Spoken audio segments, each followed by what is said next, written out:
భద్రాద్రి కొత్తగూడెం జిల్లా చంద్రగొండ అన్నపురెడ్డిపల్లి మండలంలో ఎమ్మెల్యే జారే ఆదినారాయణ సుడిగాలి పర్యటన జరిపారు. పర్యటనలో భాగంగా పెంటలం గ్రామంలో బీరప్ప ఆలయాన్ని ఆయన సందర్శించారు. ఆలయ కమిటీ ఆధ్వర్యంలో కొంతసేపు సేదదీరి స్వామి అమ్మవార్లకు ప్రత్యేక పూజలు నిర్వహించారు.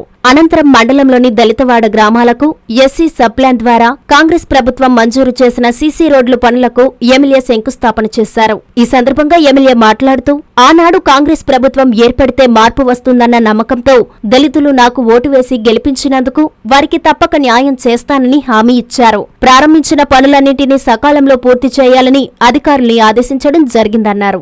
ఎమ్మెల్యే వెంట స్థానిక నాయకులు, కార్యకర్తలు, పలువురు అధికారులు ఉన్నారు. ఎస్సీ సబ్ ప్లాన్ నిధుల కింద నియోజకవర్గానికి 10 కోట్ల రూపాయలు శాంక్షన్ తీసుకురావడం జరిగింది.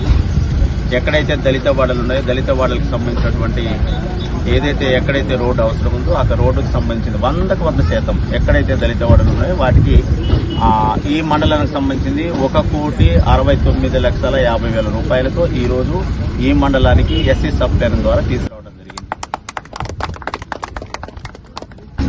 అదేవిధంగా ఈ నియోజకవర్గ ప్రజల దళిత వర్గాల నుండి ఇచ్చినటువంటి ఏదైతే సామాజికంగా వారు ఆ రోజు అప్పీల్ చేసిండ్రో, కాంగ్రెస్ ప్రభుత్వం వస్తే మా దళిత వాడలో అభివృద్ధిని చెందుతాయనే ఆలోచనతో ఆనాడు మరి కాంగ్రెస్ ప్రభుత్వాన్ని గెలిపించే దశలో అందరూ కూడా మమేకమే కాంగ్రెస్ పార్టీని ప్రభుత్వాన్ని ఏర్పడే దిశగా పార్టీని గెలిపించడం జరిగింది.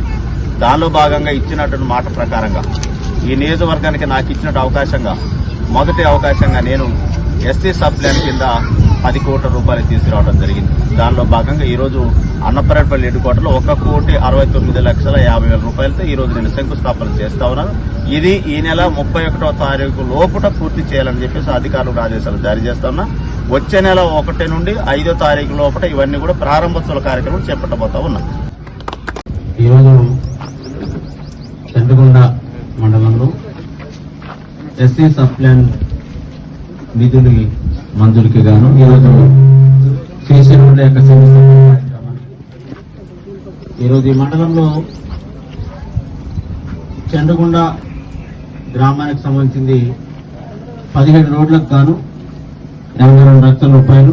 అదేవిధంగా గానుగపాడుకి 5,50,000, మధుకూరు గ్రామానికి 30,50,000, అదేవిధంగా పోకలగూడెం 5 లక్షలు, అదేవిధంగా రావికంపాడుకి 15 లక్షలు, రేపల్లెవాడికి 10 లక్షలు, అదేవిధంగా తిప్పనపల్లి గ్రామానికి 20 లక్షలు, మొత్తం 1,68,00,000 రూపాయలు ఎస్సీ సబ్ ప్లాన్ నిధుల కింద ఇవ్వడం జరిగింది. నియోజకవర్గ వ్యాప్తంగా 10 కోట్ల రూపాయలకి శాంక్షన్ తీసుకురావడం జరిగింది. ఉన్నటువంటి సబ్ ప్లాన్లలో ఎక్కువగా దళిత వాడలలో రోడ్లు లేక ఇరుకిరికి రోడ్లతో, అదేవిధంగా మట్టి రోడ్లతో ఉన్నటువంటి ప్రాంతానికి చూడటం జరిగింది.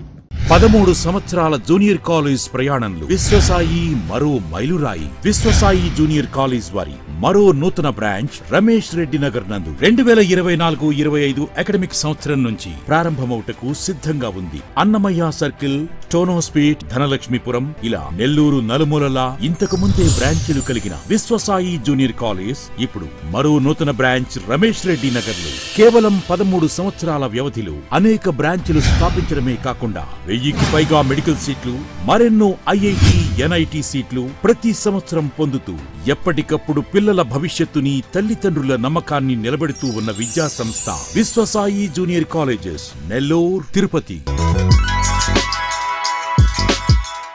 Hi Nilor, please subscribe to N3 TV.